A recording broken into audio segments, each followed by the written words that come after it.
28th day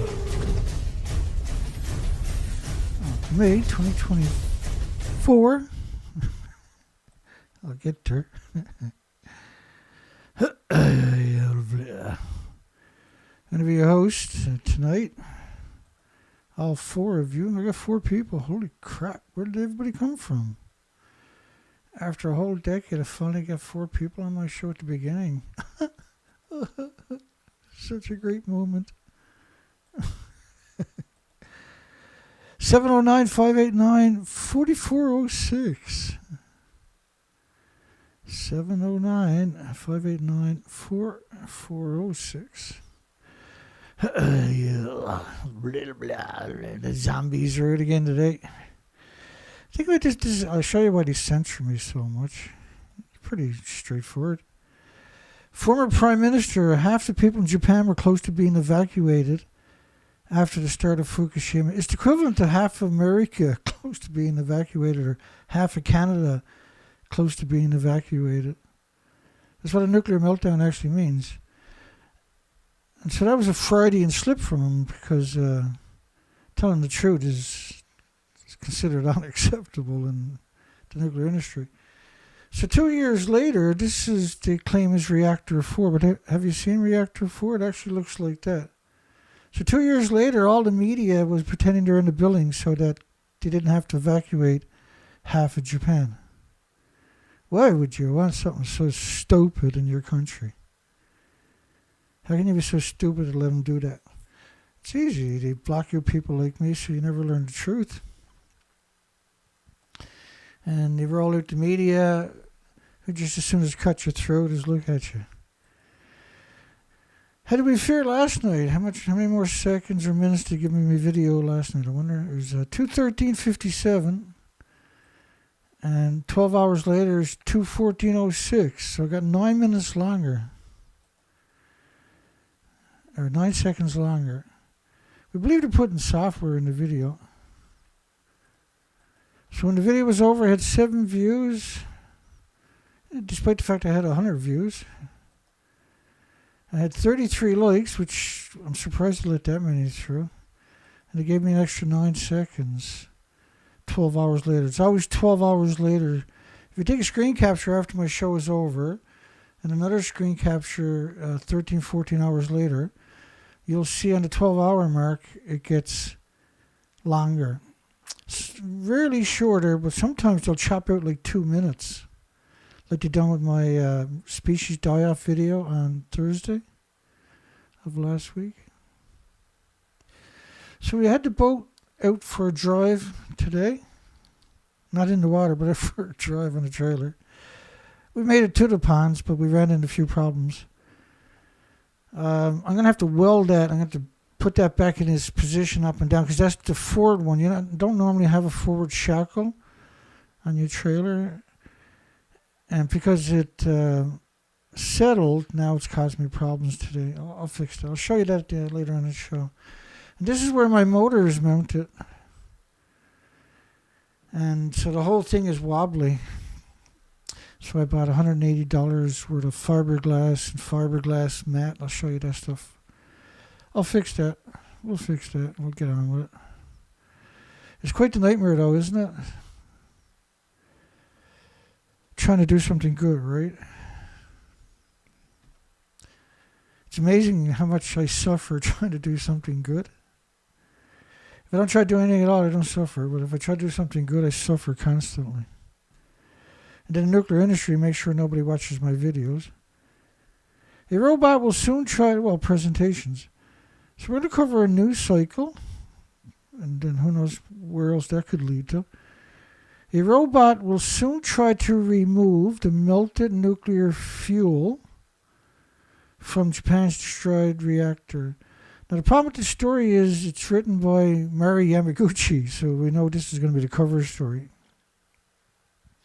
So they're going to use a robot to remove the melted nuclear fuel. This was everywhere today. I was like, oh, shit, here we go.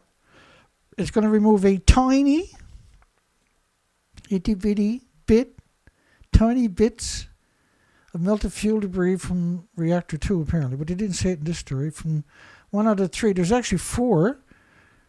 Like when you look at Reactor 4 over there, if that's not destroyed, what is? What is the definition of destroyed if that's not destroyed? So claim there's 3 damaged. These are not damaged. These are completely destroyed. It's Mari Yamaguchi though, right? So going to remove less than 3 grams. Less than 3 grams. Where's the headline though? We'll try to remove melted nuclear fuel. So it's very deceitful. One of the headlines from AP, which is the same media here, says the robot will fix the reactor. I'll show you that coming up. So every single headline from this industry is unbelievably deceptive and deceitful and dishonest. And suggesting there's only 880 tons of nuclear fuel inside the 3 damaged reactors. I'll explain that to you hopefully coming up. There's 4 reactors and 8 fuel pools that are gone. They're gone. Chernobyl was a single reactor. Each of these buildings have 9 reactor cores, and each reactor core is way bigger than Chernobyl. And they're gone. All 9 in each building. There's 8 in the fuel pools, right? Oh, it's damaged, ain't it? A robot will soon try to remove the melted nuclear fuel. This is the Times. From Japan's destroyed. That's a little bit closer. And then they show you this. Like the first time this touches, by the way, this is a... They're calling it a robot arm. I don't know how many millions and millions and millions of dollars they spent on it. We've covered it many times, right? It's the stupidest thing imaginable. It's got a set of tongs. That's in the wrong spot. It's got a set of tongs like salad forks. Like, the salad tongs you use for picking up salad? It extends like 40 feet. Of course, the British were involved in it, so it's extra stupid. A telescope-style extendable pipe robot into the Fukushima number 2 reactor tests the removal of the debris from its primary containment vessel. Number 2 liquefied. 99% of the fuel has gone China syndrome, or burnt up along with everything else into the biosphere, and now contaminating everything for 1 million years. A robot will soon try to remove the melted nuke. This is the Canadian version from the Nippers destroyed Fukushima reactors. Like, first off, the minute that you put that in your nuclear fuel, you can't get near it ever again. And there's electronics there, which means it's going to die like every other robot right away. Like, if they put it where they're claiming they're going to put it, you're talking about thousands of sieverts. It's going to it'll destroy that. It's impossible not to destroy it. Right, they got no shielding there whatsoever. Looks like you got a piece of wood on it or something, don't it? Don't put it past the Japs, man. They're pretty stupid. Japan's destroyed. EDF halts a nuclear reactor for a month. EDF, man. Well, that's the government of France, right? But there's the nuclear facet. Like, they're a threat to humanity, this lot. Because they're the government and they're in charge of the nuclear. It's like the worst case scenario. Because they're complacent, right? Oh, look at that, surrounded by farms. What's the odds, I wonder? Gee. Oh, a nuclear power plant surrounded by farms. Could such a thing be possible? Fact is, that's what we're going to poll tonight. Are nuclear power plants built in farmland on purpose to kill mass amounts of people with radioactive food? Duh. But of course they are, Dana. It's nuclear. It hates everything. Like, nuclear is not prejudiced or bigoted or biased or racist. It hates everything equally. Animals, birds, insects, humans. So we got to give them credit for that. Electric defense halted a reactor for about a month, give or take a couple, after a fire broke out last night on key equipment in the non-nuclear part of the Palu power station. There is no non-nuclear parts of the power station. They're all radioactive after the first couple of years from the neutron bombardment, right? Elon Musk's Starship arc aimed at helping humanity survive a nuclear war. Last night was small modular reactors all day long. Tonight it's this stupid shit. The media definitely got an agenda. And it's pretty stupid looking, isn't it?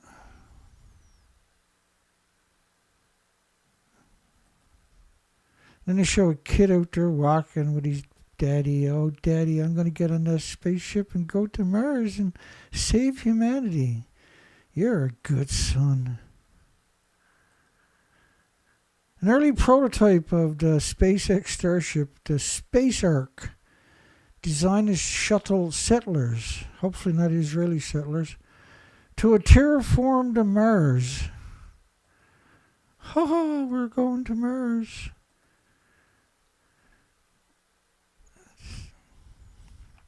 Why not just fix Earth? Stop nuclear and live on Earth. Designed to shuttle humans to a terraformed Mars. They're going to terraform it.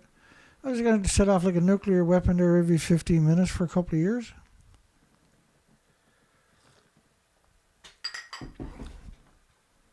These people are spectacularly insane. Even as a specter of nuclear war, that's the theme today, is nuclear war everywhere. Spreads his shadow. I'm curious what tomorrow's going to be. Across Europe. Tomorrow's probably carbon-free day, I would imagine. After Moscow's ambassador to Washington personally warned him the use of SpaceX satellite systems by the Ukraine's resistance could spark Russia to respond with tactical nuclear weapons. And according to the Western media, of course, if you don't get on one knee and kiss the ring of Vladimir Putin, then they're going to use a nuclear weapon against somebody. If a butterfly shits somewhere on their property, they're going to use a nuclear weapon against all the butterflies on the planet. I think media is disgusting. I know they are. I can prove it too. They're disgusting, despicable, revolting, parasitic creatures. They got no attributes of a human whatsoever. The overarching goal of the company is to extend life sustainable to another planet. Mars is the only option, really. And do that ideally before World War II or III. Because you know they're going to have a World War III, right? That's what they're saying, isn't it? That's what this is all about today, apparently. We want to just get Mars to be self-sustaining civilization as quickly as possible. Rapidly building a haven for humans on Mars is imperative. SpaceX chief rocket ex-Nazi designer said, if there's something that takes out Earth, let's say there's a World War III or global thermonuclear warfare. Have it a meteorite. Let's start off slow here. Come on. Why you got to go out with a... Why does it got to be a war in every other fucking paragraph? In one of his final interviews with the BBC, the world-shaking astrophysicist Stephen Hawking warned, we face a number of threats to our survival from, nuclear war, catastrophic global warming / nuclear fallout, and genetically engineered viruses / the military. They all got the military in common, don't they? We can warm up Mars and we can densify the atmosphere, he predicted. This is Elon Musk. Hasn't yet outlined any scheme to safeguard birds and giraffes and dolphins and Dalmanians. But we can warm up Mars, we can densify the atmosphere, he predicted, through spellbinding star-based... What do you mean spellbinding? These are just conjectures, opinions. There would be a liquid ocean on about 80% of the surface, so we can make it an Earth-like planet long term. It's like there's no science to what they're saying, though. There's just a lot of money to be made in saying it, that's all. A thermonuclear war could render much of Earth permanently uninhabitable. Fukushima's already done that. Fukushima's way ahead of you morons.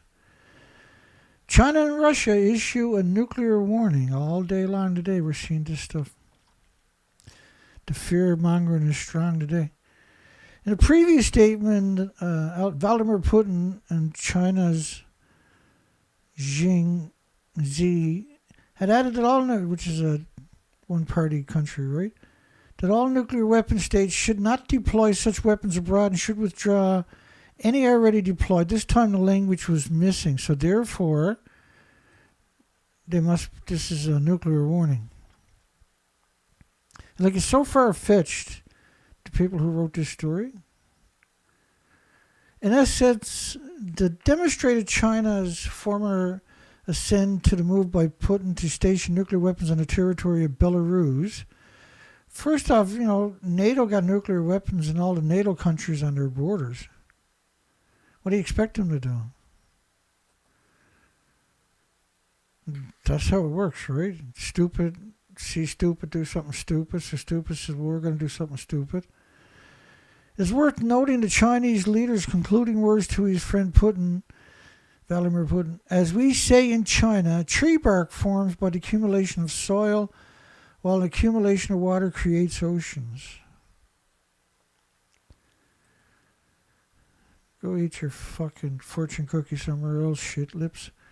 The director of International Atomic Energy Agency on Iran, Ukraine, and the Nuclear World Order. The Nuclear World Order. George Bush Sr. called UN, which is IAEA, the New World Order.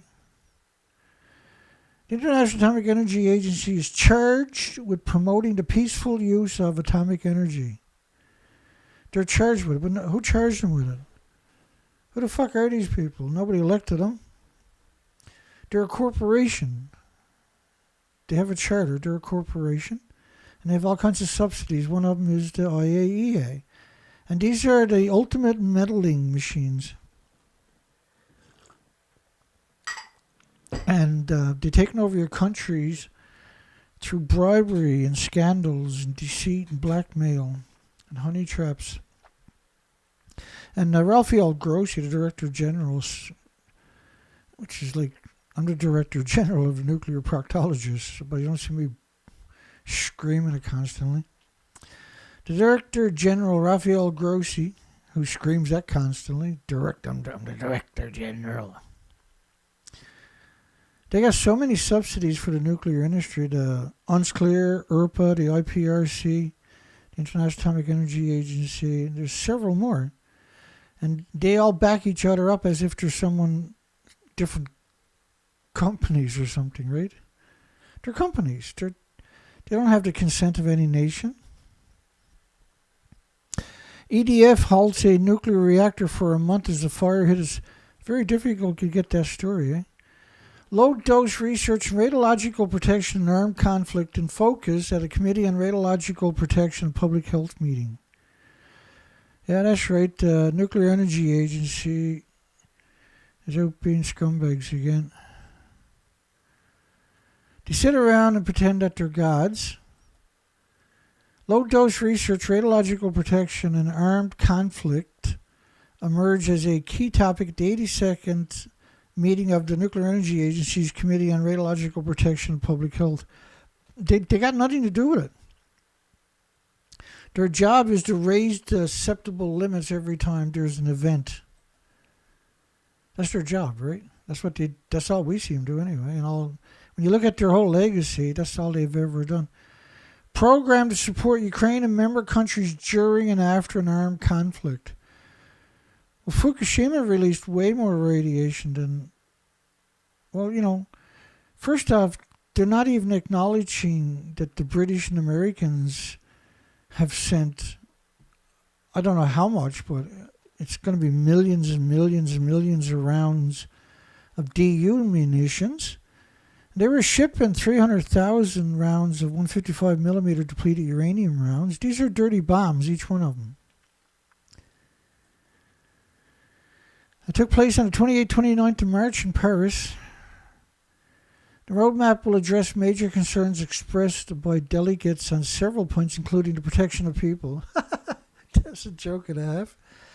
And the prevention of irradiation accidents from potential orphan radiation sources from damaged facilities like hospitals.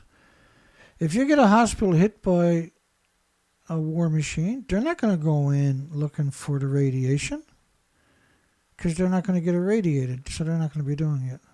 They might send your children in to do it, but they're not going to friggin' do it. And look at them. I find it really interesting when you zoom in on them. Look at them all so proud of themselves, especially that stupid shithead over there that leads the charge in the center.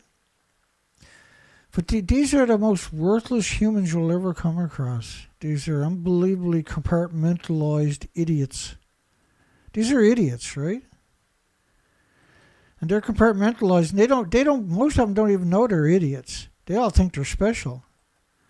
They're just useful idiots for the nuclear energy agency to bludgeon humanity with and poison every man, woman, and child on the planet. Every nuclear power plant is not surrounded by farms because these people are concerned. How much evidence do you really need? But when I was looking at them, I was scanning them because they're very high quality pictures. And they all think of, you can see the look on all of their faces. It's like, my mom is never going to believe this picture. I'm somebody, Mom, look at me. You can be proud of me. I don't eat the snuts anymore. They all had the perfect black shoes on, I noticed. 1, to address graded approaches for emergency preparedness and protective strategies for dun, dun, dun, small modular reactors. To the creation of an expert group by the end of 2024. You can't have an expert group in 2024 when you don't have a fucking reactor. I'm an expert on Mars. Wait, now, you've never been to Mars. Neither has anybody else. So I'm the expert. I just declared myself the expert. Actually, I'm an expert from Pluto, too. They're going to have an expert group by the end of 2024, but they don't even have a fucking reactor to be experts with. Can't be an expert. Like, it's just it's like the Rain Man, you know, Dustin Hoffman or whoever it was. He said, I'm an excellent driver, but he's never driven a car, right? And so when you look at all these people, I see autism and schizophrenia, Down syndrome.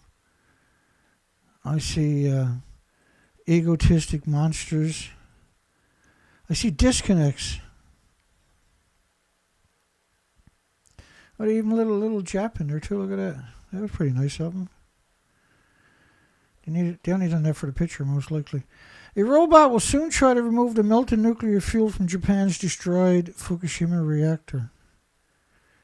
Ho ho! Like there is no. A robot will soon try to remove melted nuclear fuel. What are you talking about? So these headlines are meant to make people complacent, isn't it? And there's a lot of them today. I only showed you a fraction, right? But there's a lot of them out there. Nuclear to make up 10% of Italy's energy mix by 2040. Again, what are you talking about? They're talking about small modular reactors that don't exist. Right? It's this artificial hype for something that doesn't exist. So this is great, we're going to have small Mom! Honey, we're going to have small modular reactors. They're going to be everywhere. It's going to be crazy. The more you got melting down, by the way. There's a percentage of them are going to melt down. They might not even tell you.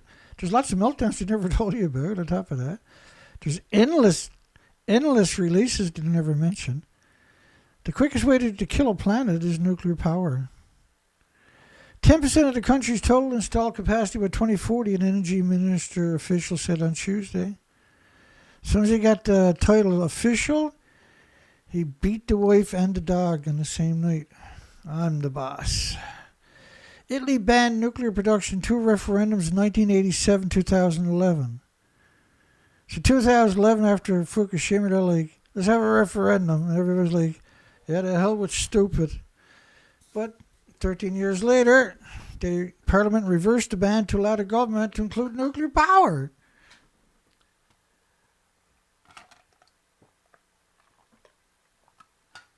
And to accelerate the transition away from fossil fuel.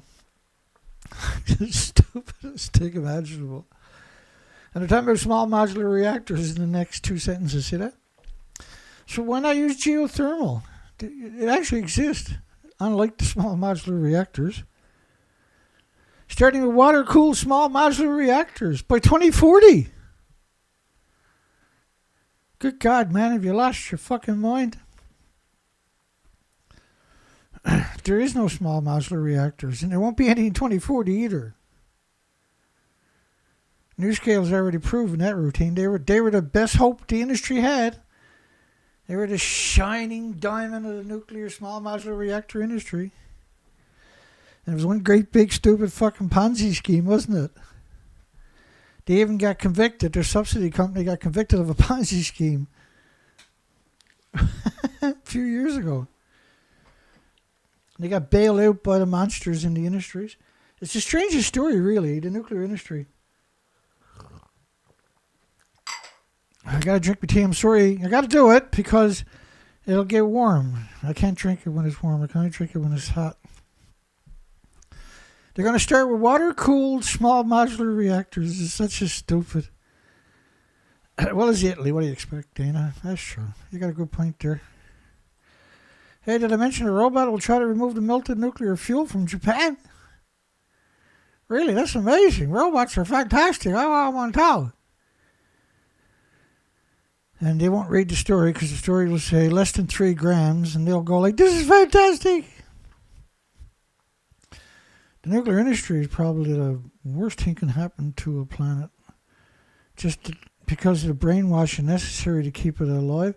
Then they're going to transition to lead-cooled advanced modular reactors and eventually advance into advancing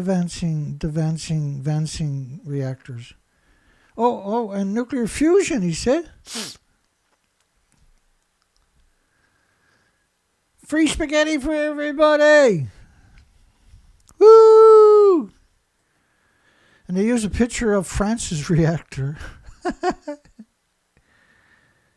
Yeah, nuclear is definitely your enemy. See why nuclear power may be the key puzzle piece to a clean energy future in Michigan. This is one of the stupidest stories I've read in the last couple of hours. Because I read a lot, you know. In recent years, Michigan passed a law setting a 100% clean energy standard by 2040. So what are you looking at nuclear for? It's the dirtiest fucking thing ever created. Wind farms and solar fields aren't being built fast enough. Really? What about geothermal? How come geothermal doesn't get any loving? All my loving.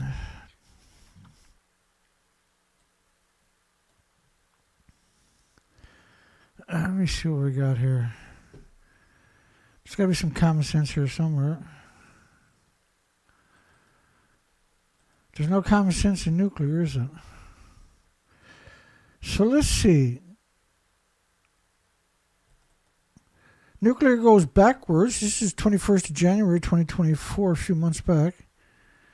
So I looked at last year's growth of energy. So there was 1.7 gigawatts capacity of nuclear in 2023. I'm sorry. Nuclear went backwards 1.7 gigawatts, which is 2 large nuclear plants basically. Whereas renewables, you know, solar and wind, was 507 gigawatts, was equal to 600 nuclear power plants.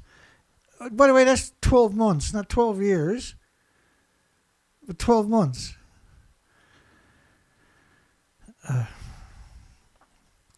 But the media said wind farms and solar fields aren't being built fast enough to offset the lost megawatt from coal. So they don't build it, and therefore the only solution now is going to be nuclear. Nuclear is the most resource intensive, takes the longest to build, is the most expensive to operate. You got to spend $100 million each year, but typically $110, $120 million a year just in maintenance. It's so stupid.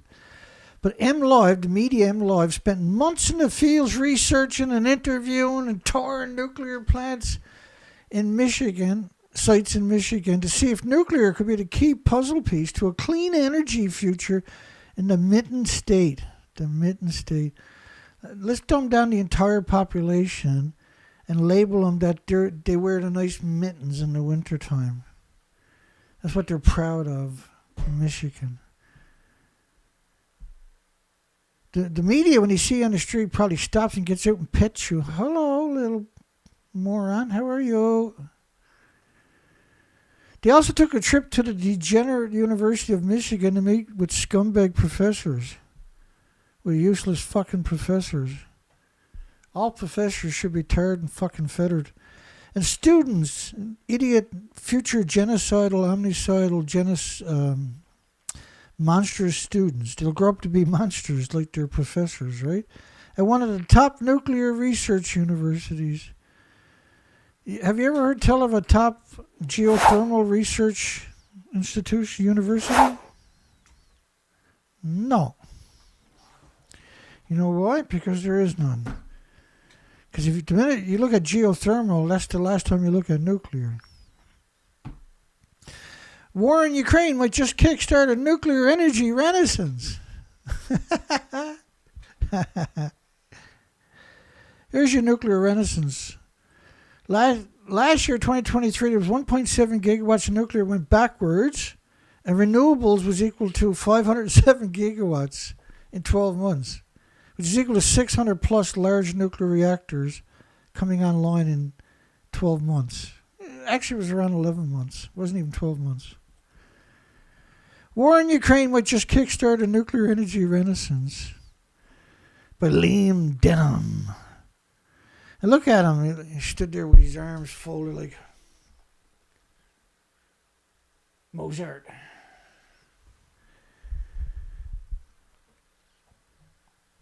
Snot eater, right? War in Ukraine might just kickstart a nuclear energy renaissance is the furthest thing from the truth.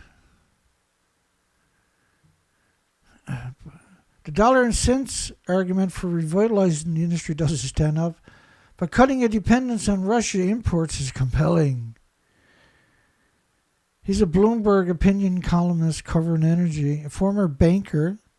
He edited the Wall Street Journal's Heard on the Street column.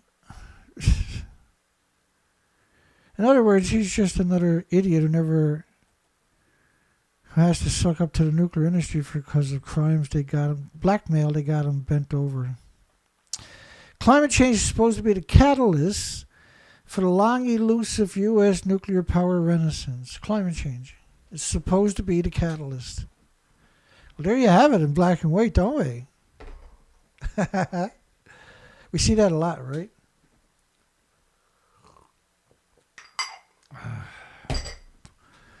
What a fucking long day I had. Introducing the world's first nuclear-powered carbon offset for the fashion industry.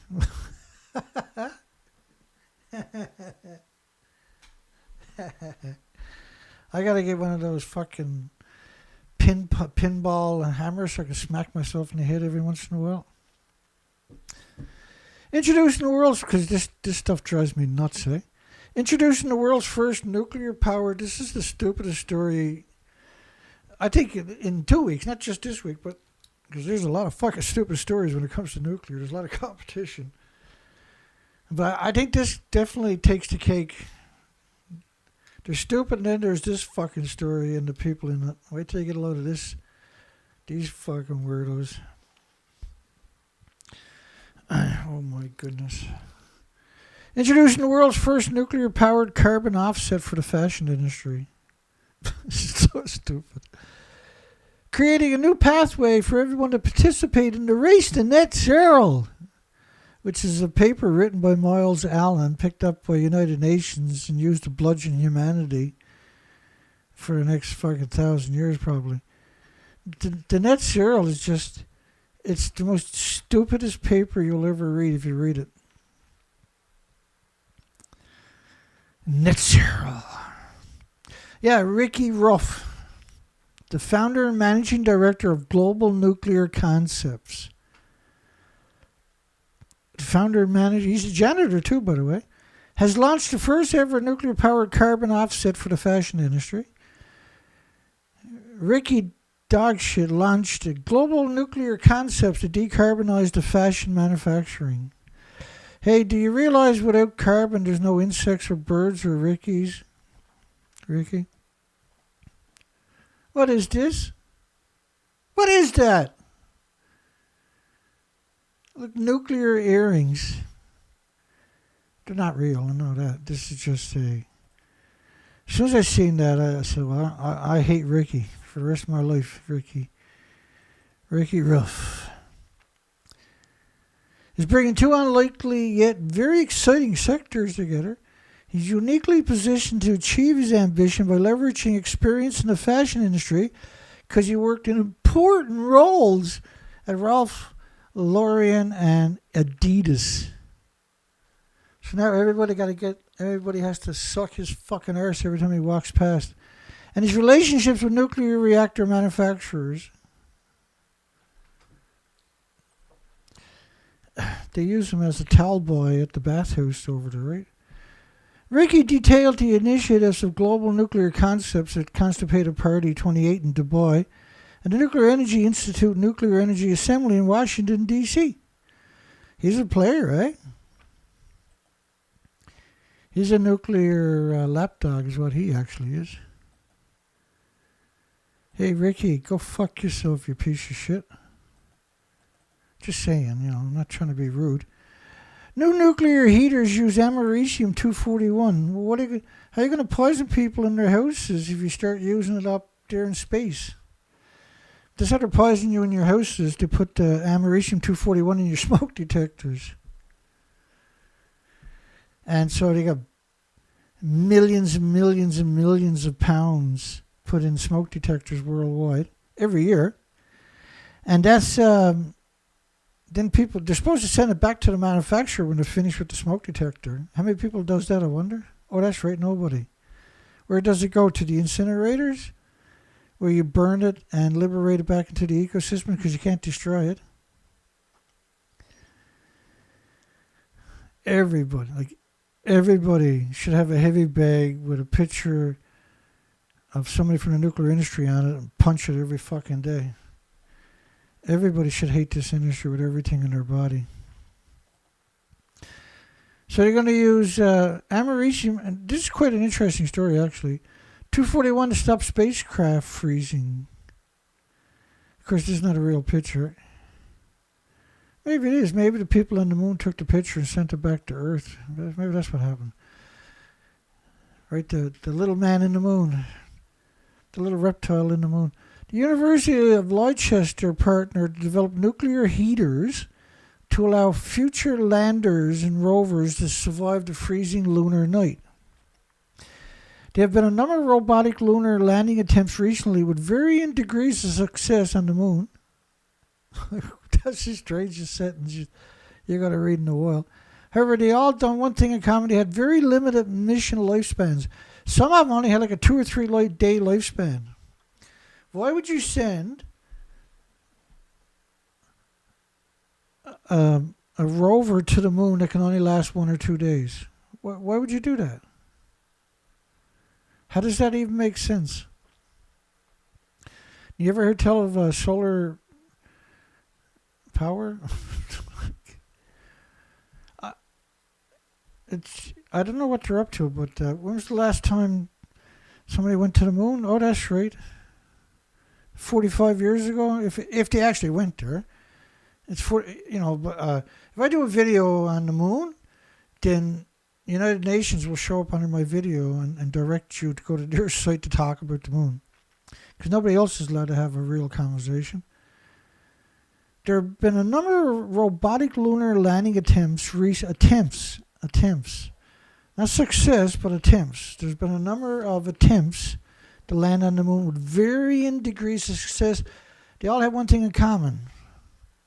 every one of them had one thing in common. They had a limited mission lifespan.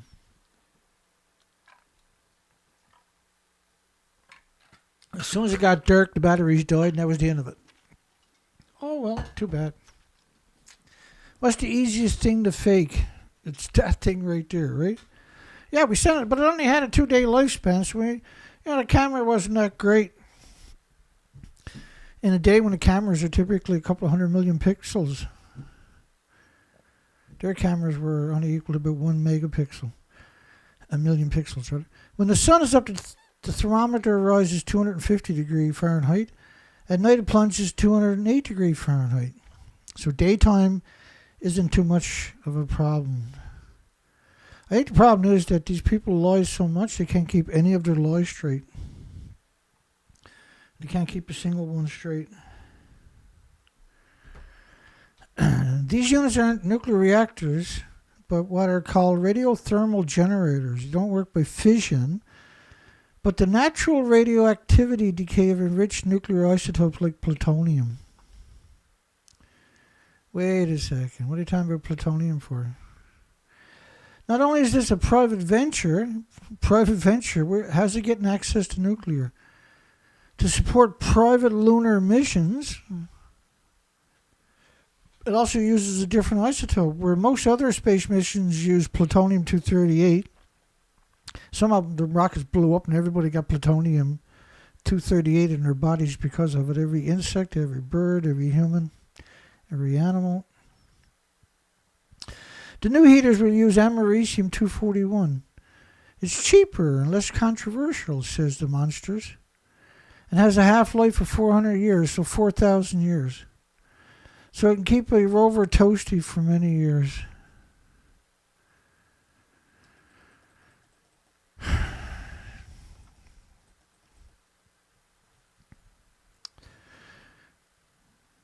If only lying was a crime, eh? This is the same people who brought you this story, by the way. Fukushima reactor leak was plugged with liquid glass. So this reactor, this is the original footage. They plugged that with liquid glass. I know what you're saying, Dana. What's that? Well, that's a mixture of sawdust and newspaper and glue. So they took sawdust and newspaper and glue and they fucking stopped it from leaking. That's science. I know what you're saying. No, Dana, that's impossible. No, you can't call scientists liars. That's blasphemy. They fixed it with sawdust and fucking newspaper and glue. So look at it. Tell me they didn't. That's outrageous. Yeah, it blew up. But they fixed it. There it is. It's the media wrote it. It got to be true. They wouldn't fucking lie to you. They used sawdust and newspaper and glue and they fucking fixed it.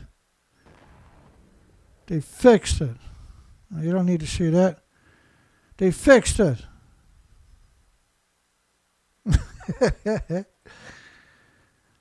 Here, they're going to fix the water filtration problem. The Alps decontamination system is under construction. That's 2013 in February. Bless their hearts. So they passed out these pictures. The press went in and took pictures themselves. They had to give them to TEPCO, and TEPCO let them keep whatever pictures they decided, of course, because they got nothing to hide. Fukushima contaminated water problem worsens August 9, 2014. So they just announced recently they think they finally have the ALP systems operational. That's 2000 August. They think, which means 2015, 2016. All right. Okay. Let me play this little short video of 2013. Now remember, the ALP system, they just started in 2013, right? So they took water. This is the story they're going to tell you. Now they took the water and they poured it over these destroyed and melted reactor buildings that had 8 fuel pools also, full of 8 reactor cores and the fuel pools that are gone also.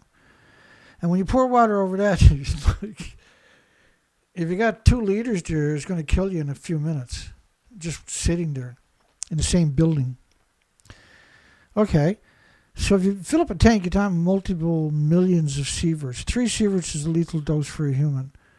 So you pour this stuff, you're talking about these tanks with 300,000+ gallons, right?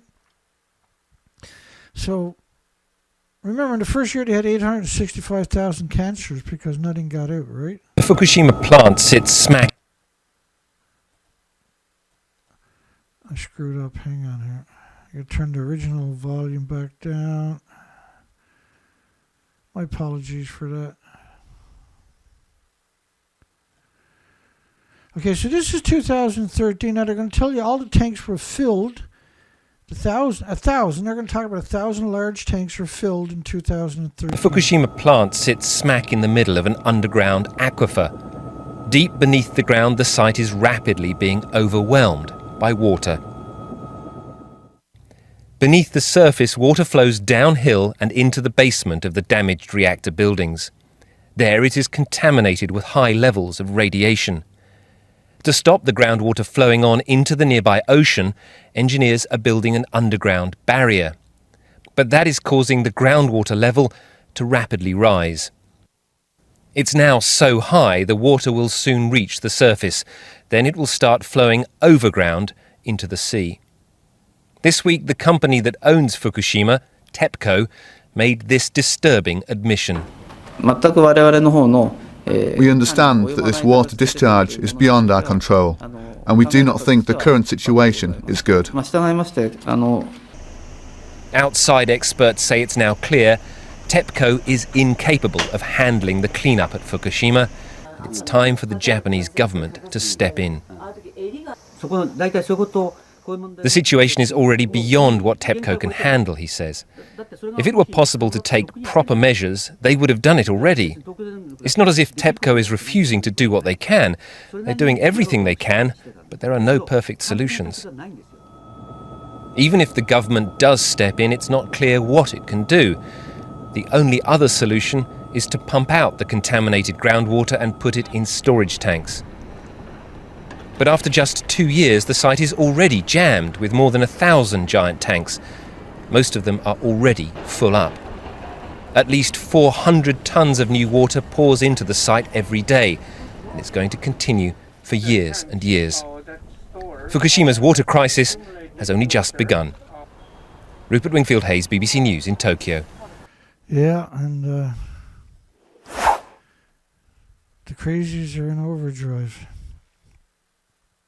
First off, the buildings are completely gone, and the fuel pools with decades of reactor cores are gone.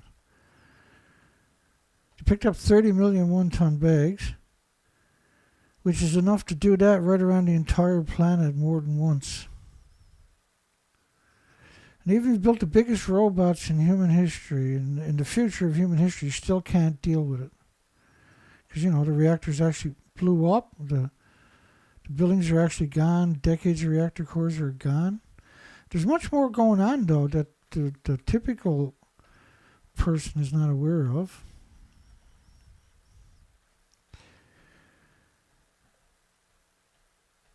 And just bear with me. Tanks at the crippled nuclear plant leaked highly radioactive water. Mari Yamaguchi, remember I covered a story with that piece of shit earlier? 1,000 steel tanks, 2013, right? We just played a video talking about 2013. But there were 736 pictures released in 2021 on the 10th anniversary. And this is the common spent fuel pool. And when you zoomed in, because it was a drone, when I zoomed in, I started realizing all the reactors up there are pixelated and the common spent fuel pool. That's the common spent fuel pool. And so that's the reactors. Up there in the top corner is 1, the next one is 2, and up here is reactor 3. And then that's reactor 4 up there, and this is the common spent fuel pool. Why is this pixelated out? And this is on the same street and the same level as the other reactors. Remember, the tsunami actually ran right through the site. And 1,200 miles of the coastline was one great big stupid wood chipper, right? Send us people who don't mind dying. So, not a single nuclear scientist could be found. When you look at reactor 4, that's the 4 sides reactor 4, you'll never find that picture anywhere. I created that picture a long time ago.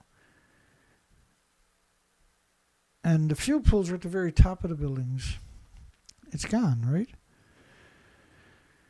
So the common span fuel pool had reactor cores from all the buildings. So why was that pixelated? So something nobody's addressed yet, right? Then another thing nobody addressed is, why is reactor 6, the pump house, and the stack pixelated? Nobody's ever acknowledged that. We're it. And there was another section. You see that? Looks like a baseball field type thing over right there. I'm sorry, hang on. So this is the original site, what the site looked like after the nuclear meltdown. See this section right here? This is unique for this site. This stands out on its own. And then that word shape right here stands out on its own. And then those two buildings in that parking lot stand out. There are 3 markers that we used to try to figure out another abnormality. So you see this section right here? Well, look above it. You can see everything is pixelated. So whoever released these pictures were releasing it in groups, and they would draw you a line right to this kind of stuff, like the common span fuel pool, reactor 6, and that spot up there with the red on it.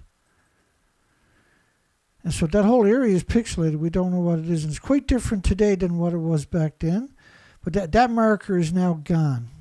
So that was the marker we were able to use from the original footage to figure out where it was to, right? So that marker no longer exists. And so the original footage, we were able now to establish with those landmarks, and then the spot is in between the yellow and the red. That should show up right there, yeah. So the blue is that section. But the site is completely different. Today it looks like this, right? So it's a completely different site. We don't know why. And so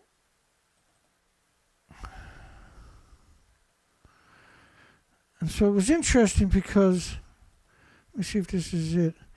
Yeah, it drew the drones, but you had to zoom in to understand what was going on.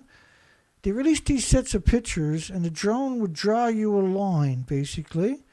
So that's reactor 4 up there. That's the common span fuel pool.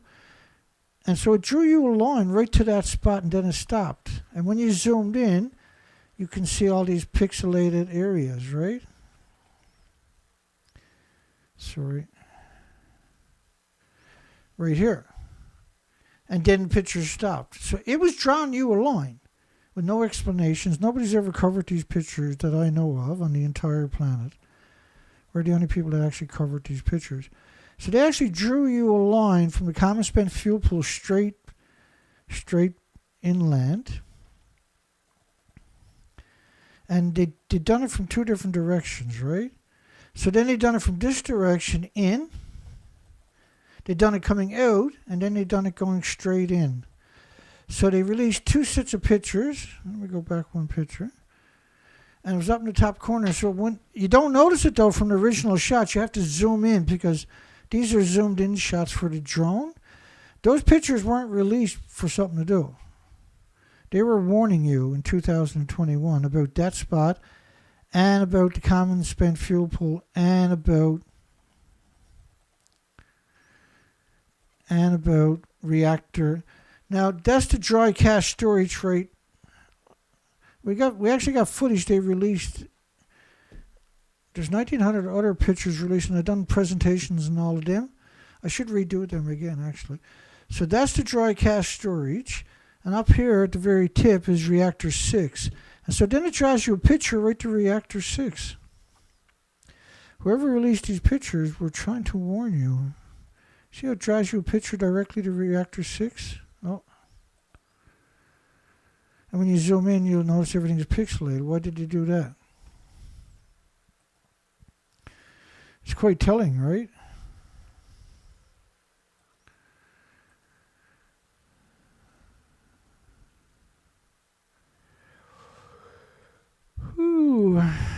I'm so exhausted, eh? I might as well show you some videos, maybe. Maybe that'll snap me back to life. I think it's just going to be a short show tonight. It's been a very trying day for Dana. But I figured it out. It took a while for me to figure things out. I got to figure it out. I'll walk you through it coming up here in a few seconds, actually. And so that was the first spot I went to this morning. That's about 35 miles away. And it's a pond. It's about 4.55 kilometers long or something. It's got a bunch of islands. And when I got there, I ran into a few problems. Then I was talking to a couple of locals came by. I asked them, was there a better spot?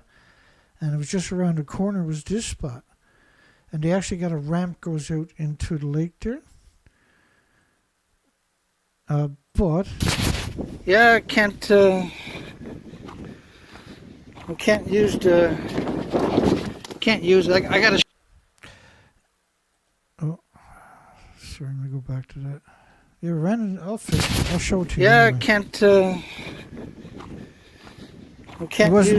I would have lost the motor if I went out there. I would have lost the motor. Look at the damage.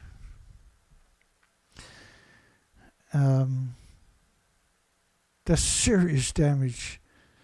That was water damage. So I got to cut across, and just rebuild it and fiberglass it. I picked up all the stuff today. Can't use it. I got it strapped up now with the yellow strap, but to stop the motor because that motor's 110 pounds, right? And there's another motor sits right here, and when I was trying to tighten it up, it went straight through it. And then I realized I went like this with the motor, and that whole thing is, I would have lost the motor if I had went out. It's broken now down here somewhere. So I'm going to have to fiberglass, I guess, everything. I'm going to have to chop all this out. Not a big deal, I'll get it. It's not a big job, we'll get it. And fiberglass here. Well, it is a big job, but we'll get it. We got the stuff to do it. On both sides, put in a new piece and fiberglass it all. By rights, I should be putting a aluminum plate, one on both sides, connected on the top. Yeah, maybe. But I'll see it. But I can't, because you see what it was like on the video I just showed you. Hopefully, I still got that. Yeah, you can't choose it like that. So I found a better spot. That's a great little lunch, though. I probably won't get that lucky too often, so I'll go back to that spot. Have to launch the boat. We'll come back. And I was really tempted because I need to start the motors. I was really tempted to put it out there. You can see it's blown pretty good. And I came to my senses because if it gets out there and starts, you know what I'm like. I'm going to start to go somewhere. And it's okay. We got to get the kinks set of it. You still got to get the kinks out of everything, right?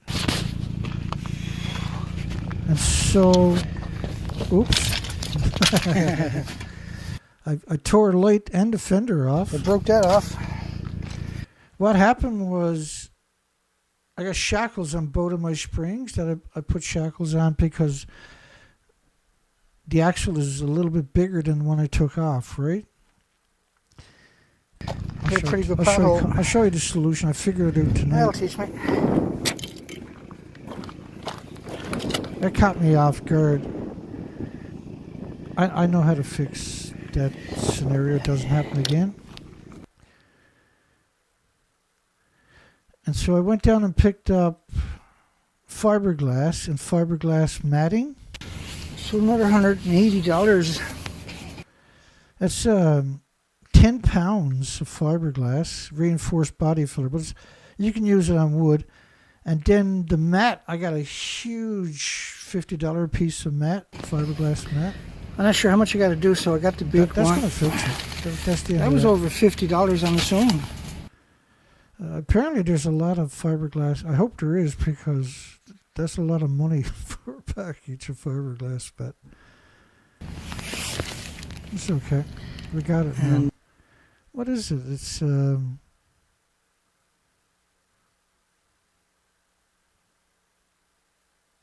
32 square feet? I don't know what it is. That'd be cool. I might have to go buy another. It's a lot there anyways. Hopefully that's enough. If not.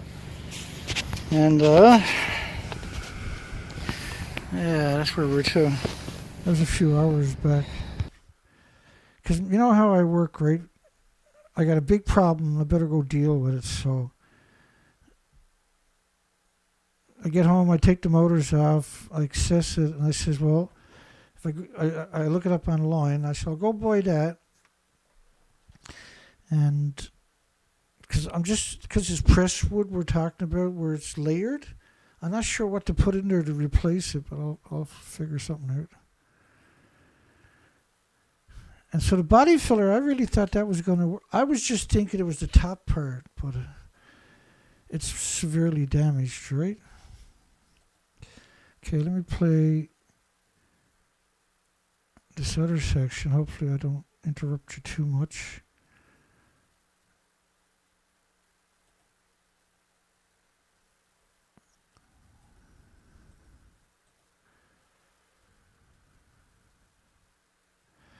It'll take a second.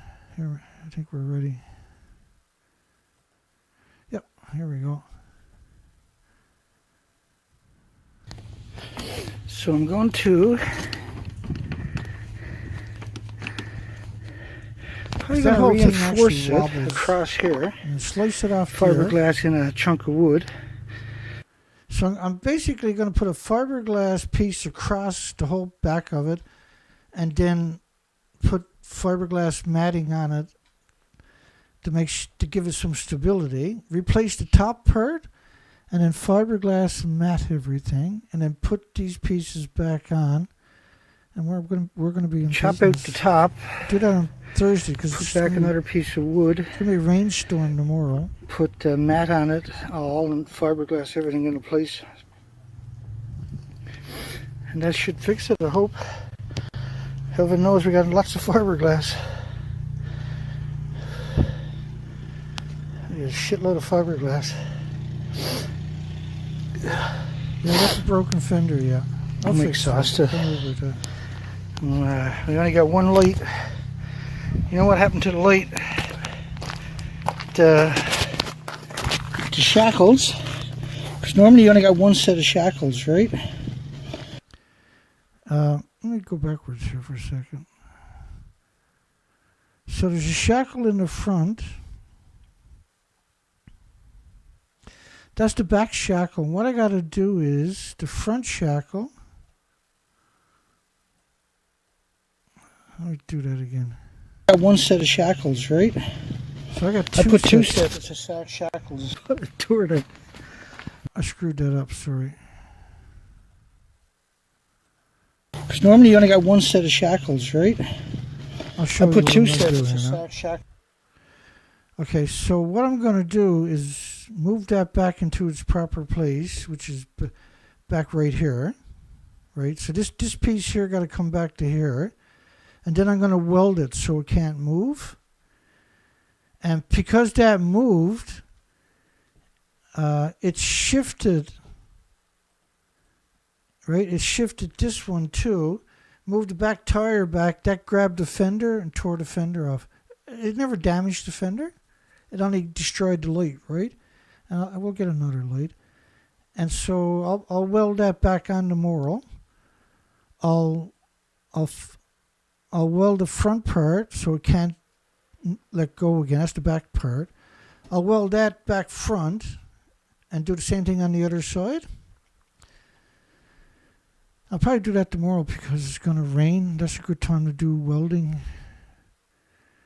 in between the rain, right? Because of the worried about fires, right? See how it moved back? And that's why I destroyed it, really. So see how close it is to the tire? Because it was evenly spaced on both sides.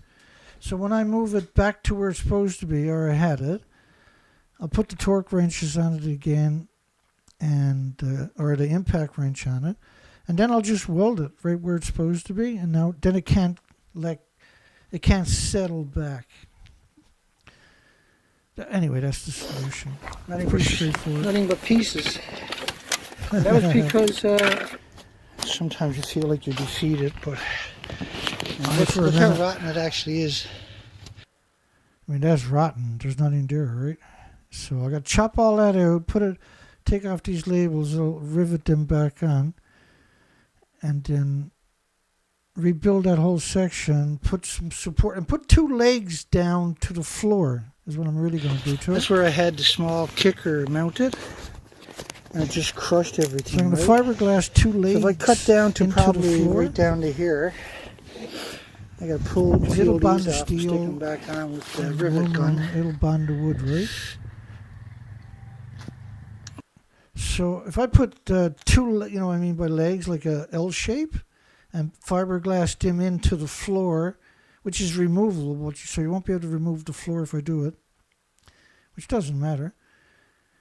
And onto that, and that'll support it to stop it from doing, because it was doing that.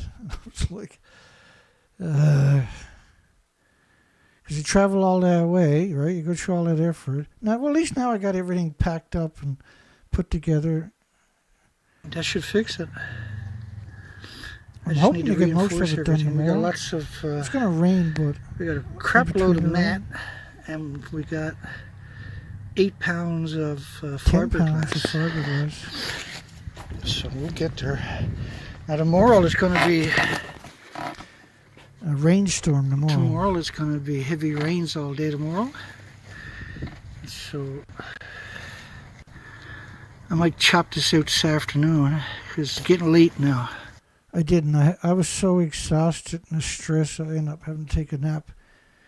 But I got to figure it out anyway, right? So I'll fiberglass 2 legs into the floor, into the support. I'll rebuild the top part with fiberglass and cloth. And then I'll grind everything down and shape it and finish it. And then put that strip on the top of it and put those pieces back for the motors. Weld up that piece, put the fender back on. It's not too bad. It's doable. Yeah, so I'm sorry, it's a short show tonight. I got up early because I had so much work to do, right? And I still never got away till late. And then I was pretty nervous because that's the first trip with the trailer. We'd done a lot of work to it. And so I had to stop a couple times, get it and check the wells because your brain kind of forces you to be extra cautious. But after I hit a whole bunch of potholes and everything else and went down these rough roads and came back, checked it, everything was fine. Then I took it down the highway at 100K and came home. Just to hell with it.